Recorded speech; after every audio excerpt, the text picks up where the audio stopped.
अरे मोरे रानी, अरे मोरे पानी चला। ए दादा कहाँ से आवत हुआ हो? अरे ए बाबू, आज तो के ना दिखाई देता।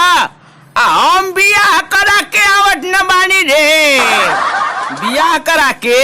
अटाओ का घोड़ा, हाय देख हमारे मुड़िया में जयमाल ना हो। ए बाबू, अब जाते हम अपन काम लोहा करे। अरे दादा जा जा जा जा। अरे जाई ना तो का करी रे, हम जाते हैं। अरे जा दादा, ठीक है जा। अरे आ जल्दी जल्दी चला, जल्दी जल्दी चला। हाँ चला जल्दी जल्दी, चला चला चला चला। बाहर मेहरारू, अरे चला। काहे ना चलबू? हे तो गलवा ना जाइब रे, का करबे रे? चला जल्दी जल्दी, तनी परक बढ़ावा हो। हाँ चला जल्दी जल्दी। बाहरे में हरारू, हमार बियाह तो हो ही गया। अरे चला चला घरे तो के रसगुल्ला खियाई, बर्फी खियाई। चला।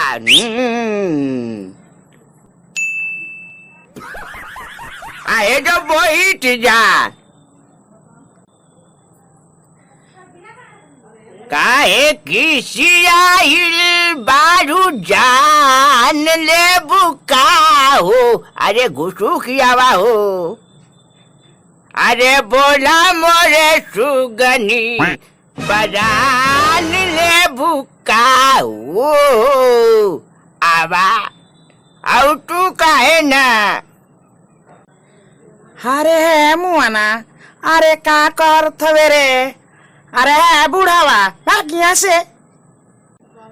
तू काहे डांटलू? जब तू डांटलू तो जैसे बुझाला कि बिजली खा थिया। ता का करिए दो गलऊ बुढ़ो? हाँ डांटी ना। अरे सुना, अरे पियावा से पहले हमार रहलू, याद करा जहिया कुंवार रहलू। अरे है मुआना, भाग यहाँ से। अरे काहे गरियावेलू हो?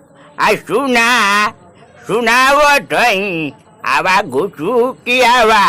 अब ये काबो का खेल लेवल जाए।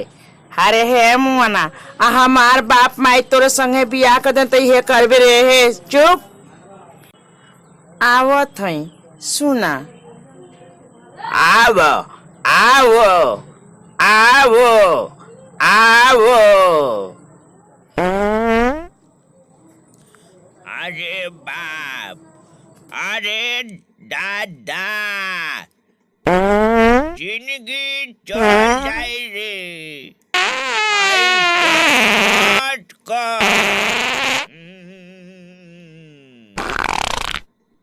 अरे जल्दी भागा।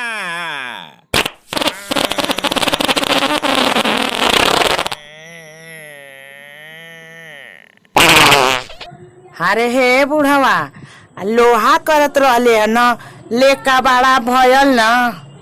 अरे अब तो हो ही गया ले रा।